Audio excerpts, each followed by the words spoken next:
આપ જોઈ રહ્યા છો સ્પાર્ક ટુડે ન્યૂઝ। ઉમરગામ નગરપાલિકા દ્વારા લાખો રૂપિયાના ખર્ચે લોકોને પીવાનું શુદ્ધ પાણી મળી રહે તે માટે વોટર એટીએમની સુવિધા કરવામાં આવી હતી। હાલ ધમધોકાળ તાપ પડી રહ્યો છે। રાહદારીઓને પાણીની સુવિધા ઉપલબ્ધ કરવા માટે નગરપાલિકા તંત્ર દ્વારા વોટર એટીએમ પ્રસ્થાપિત કરાયા હતા, પરંતુ હાલ તે બંધ હાલતમાં જોવા મળી રહ્યા છે। તંત્ર દ્વારા જે એજન્સીને વોટર એટીએમની જવાબદારી સોંપાઈ હતી તેની સામે કાર્યવાહી કરવામાં આવે તે હવે જરૂરી બન્યું છે।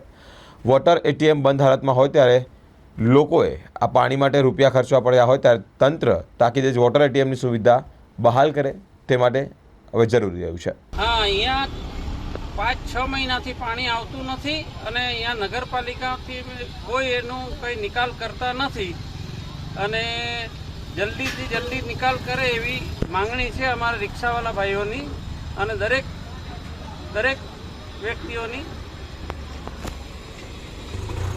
અને આ ઉનાળામાં પાણી મળવા જોઈએ એના જગ્યા ઉપર હંમેશા પાણી બંધ જ રહે છે। અમે રૂપિયો નાખીએ તો બી પાણી મળતું નથી। બહુ ટાઈમ થઈ ગયો। એટલે કેટલોક સમય થયો એમ ટોટલ તો સમય તો 2-3 મહિના 2-1 મહિના થયા, 2-3 મહિના થઈ ગયા। એટલે આવી રીતે બંધ જ હાલતમાં છે। આ ગરમીમાં પાણી બી નહીં મળે અહીંયા।